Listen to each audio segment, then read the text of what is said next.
Hey, welcome to Talking Good with Curt and Cornelius. This is episode 4, and I'm really excited about this episode because we get a chance today to talk about change.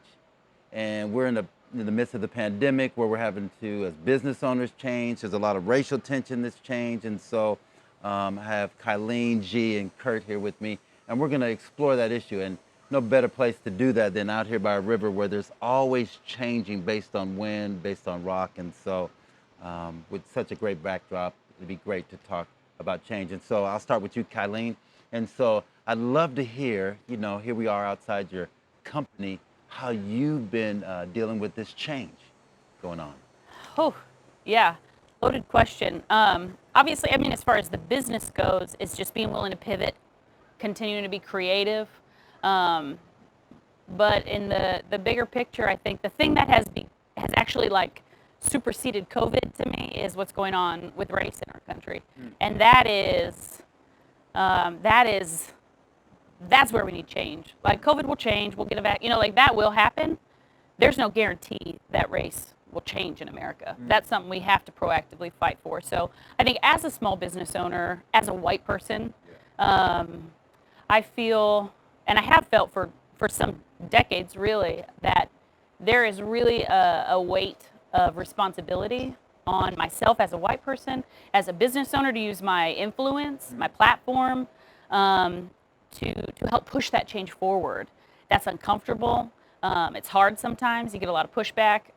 As a white person, I have the opportunity, if I would want, to walk away, to leave the conversation, leave the table. I could, my business, fine, whatever. I think if we're passionate, or if we say we care at all, especially as believers, about reconciliation, about justice, about, what Jesus stood for, we have no other option in this moment than to seize some momentum, and use our voice, use our circle of influence, talk to people, have uncomfortable conversations, post things from your business page that not all your customers are going to like, and do it because it's right and it's good. Some people have really struggled with the Black Lives Matter versus All Lives Matter, and they don't understand. I think, I view it in a family context. I have 2 daughters. If one of them says they feel like their life doesn't matter, I'm going to address that, not say, well, yeah, everybody here's lives matter. There's in America, there's a population that believes their life does not mean the same as others, and there are brothers and sisters, and we need to address that. And saying all lives matter does not address it. It does not. It just sort of coats over the problem, or it just puts a veil over it instead of addressing the issue. And I think we as America need to make sure that that the communities that feel oppressed matter as much as anybody else. And that's the focal point of Black Lives Matter. And I think some people miss it in language, but we need to make sure that people understand that there are people hurting in certain communities because of what's gone on in the last couple months. I'll say Ahmaud Arbery was a wake-up call for me. I saw, unfortunately, your son or Young Guns, it could have happened to them as much as it happened to him. And to me, that was a slap in the face that we're still dealing with these issues in 2020. And it's time to move past that and move forward. And I agree, we all have to address it all together. The issues that are going on right now are much deeper and go much farther back than just police brutality. That's obviously a very huge piece, but I think I hear a lot but slavery ended how long ago, but we're not segregated anymore, to which I would say you need to read some data, because we sure are. But understanding that it's not about, one-off incidences of racism are terrible, but there is a deeper, entrenched, systemic system. A systemic system? Yes, that makes sense to me. Yeah. Yes. Yep, let's be clear. That our country has really been built upon, that makes it easier and profoundly more smooth for me to function in this world than for you, G. Or that our racism, I think, white people think, oh, racism is what the KKK does, or racism is when you do something super blatant. But as a white person, we participate in racism in our country all day long, all the time.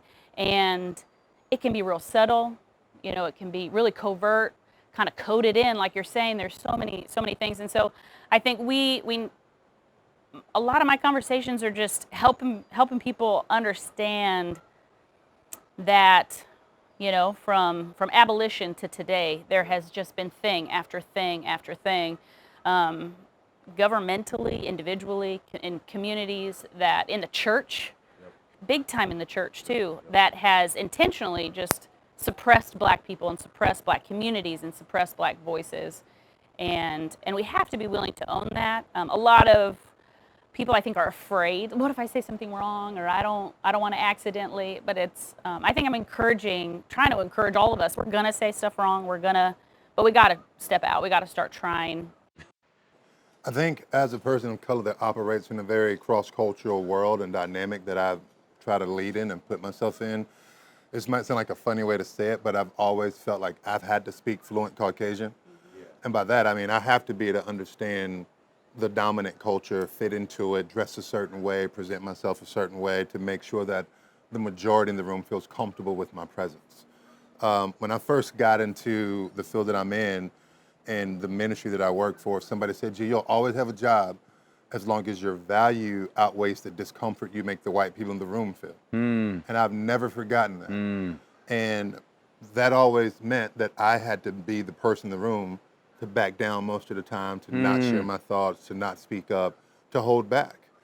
Kind of in this enlightening moment for our country, I just made a decision that if I lose my job for saying something that's true, I'm willing to lose my job, no matter what that statement is. If I'm saying something that's real, that's true, that needs to be said in that moment, I'm willing to walk away.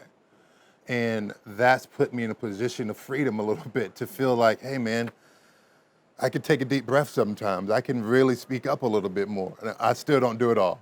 I still have to hold back on some stuff.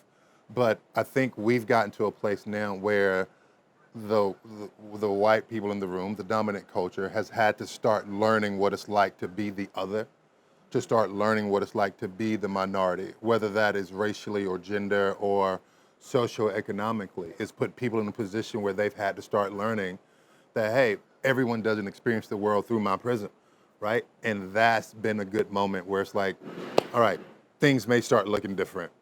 Like, there's going to be other people of color in the room. And it's, when we talk about, man, let's make sure we create a seat at the table, like, no, that's not the win. Like, I don't think diversity is a win. Like, diversity is not cool. Diversity is not the goal for me. Inclusion is. Diversity is easy. It's easy to put a black guy on your board. It's easy to have a woman in your group. It's easy to have this. But are they included in the process of what it takes to move the company, to move the business, to move the ministry forward? I think as somebody that works in ministry, as a person of color, I would tell you that personally, I'm struggling with the term white evangelical right now, because of some of the things that I'm seeing and hearing, even as a believer. If I wasn't, I'd be like, man, I don't know if I want to be a part of that. Yeah, that's real talk. Because of some comments and some things that are coming out right now.